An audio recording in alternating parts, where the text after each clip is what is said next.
Quality और consistent performance के लिए सिर्फ सिल्वर पंप्स एंड मोटर्स, नाम याद रखना। આજે બીએલ પર એક મોટો બ્રોકરેજ રિપોર્ટ પણ આવ્યો છે.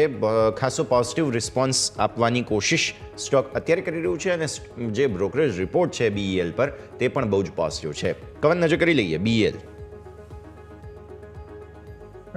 યસ, બીએલની વાત કરીએ તો જે પીએસયુ સ્ટોક છે એમાં જે સિલેક્ટિવ સ્ટોક સારા કરી રહ્યા છે એમાં ડેફિનેટલી આપણે બીએલને કન્સિડર કરવો પડે, કેમ કે જે રીતની સ્ટ્રેન્થ બતાડી છે આ સ્ટોકે, રિલેટિવ જે કરેક્શન આપણને જોવા મળ્યું છે પીએસયુ સ્ટોકમાં એમાં આણે થોડુંક રિલેટિવલી ઓછું પાર્ટિસિપેટ કર્યું છે અને છેલ્લા 2-3 ટ્રેડિંગ સેશનમાં જે આપણને અપમૂવ જોવા મળ્યો છે એમાં એક સ્ટ્રોંગ રિબાઉન્ડ જોવા મળ્યો છે સ્ટોકમાં.